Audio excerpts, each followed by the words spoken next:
Oh, hey there. I'm here with another video for you. That's right, you've seen a lot of other people talk about the One Piece live action movie. Well, guess what? Now you get to hear my thoughts about it too. Well, assuming you want to watch this video.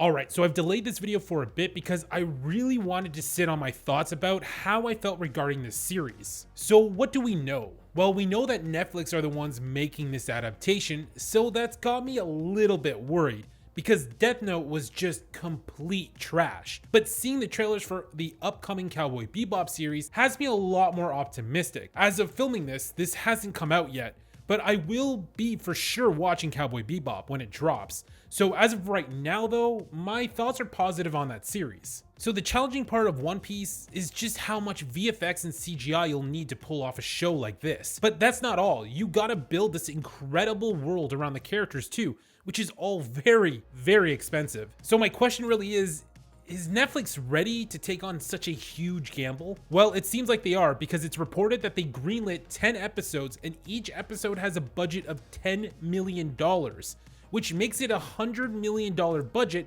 which feels like the appropriate amount of money, as a lot of that is purely going to go towards VFX and probably set designs. So once I saw that, it felt more like Netflix is definitely willing to take the gamble and trying to do this the right way, because they also have Oda himself as an executive producer, and from the little information I can gather, it seems like he is very involved in the casting choices and is very happy with the cast they've chosen. So we don't have too much to go on, but we do have the main cast of characters, and we have Inaki Godoy playing Luffy himself, and honestly, he legitimately seems like a fantastic choice. Seeing his little clip he posted about his excitement of playing Luffy at least made me feel good about him taking on the role. Hello everyone, my name is Iñaki Godoy Caso. He has the same energy as Luffy and definitely has that right look to play him as well.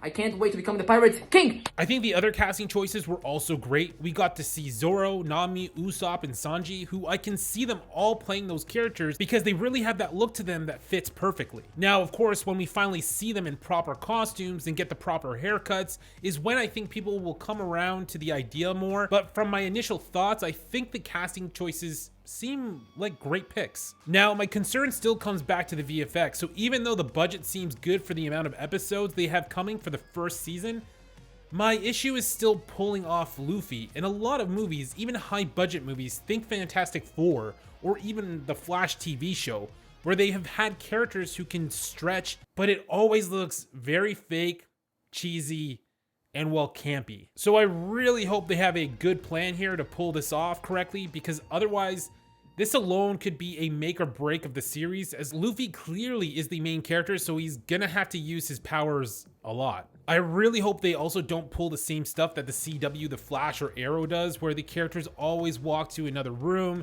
to have a heart-to-heart talk every 5 minutes. That stuff really irritates me. I think they made the right choice to focus on these 5 characters because they also are the ones that require the least amount of VFX, as Brooke would be a walking CGI character, same with Chopper and even Frankie.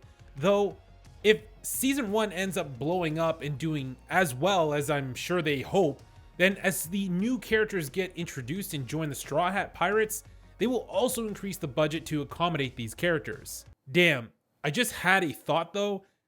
How in the world do you pull off Frankie without it honestly looking ridiculous? He might have to be one of those characters that get a redesign, still being part robot, but yeah, I just can't see him translating to live action without it just looking like cosplay the way he currently is. I mean, I guess that wouldn't be something they would have to worry about for quite some time, because they would obviously go with Frankie's original design, which is much more human looking. So now that I think about it, that design could work just fine. I think Chopper in the future is doable as well. After watching Sweet Tooth on Netflix, they had one character that immediately made me think of Chopper. It wasn't perfect, but I think a mix of practical puppets with some CGI, this could turn out pretty good. I just hope overall this doesn't come out too campy and feels like this large world to explore and make us feel like we are truly in the world of One Piece with all its quirkiness and fun, but its serious tone and epic battles as well. If they can pull this off, then I think this can absolutely be a huge hit for them.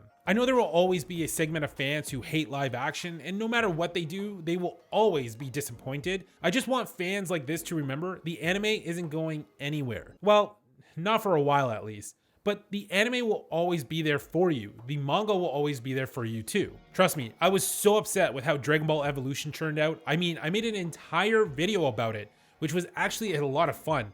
I'll link it in the description. Anyway, my point is, despite it being a disappointment, it doesn't take away the original source material.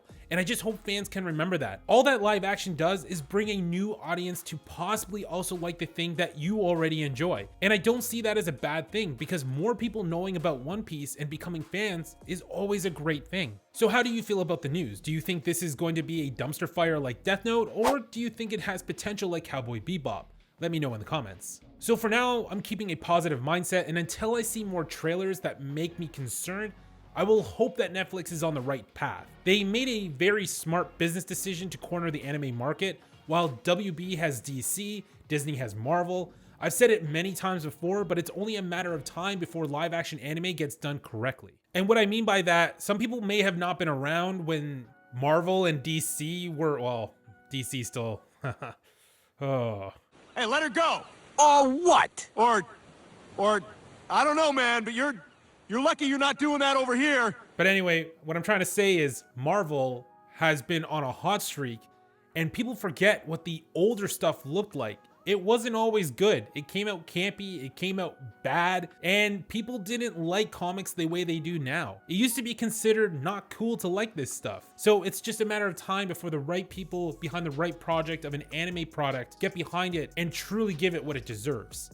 I think we're getting there. I think we're close. If you enjoyed this video, then consider subscribing. Hitting the like button is a huge help, and click the bell to be notified when I drop my next video, because I have a lot more stuff coming as I'm really enjoying these anime culture videos I've been working on. Oh, also, one last thing, I've been also editing videos for Albo and for Neverworld, so that's been pretty fun to do as well, and you can always check out my work there on their channels too. So it's been a lot of fun, also very busy, but I'm having a blast.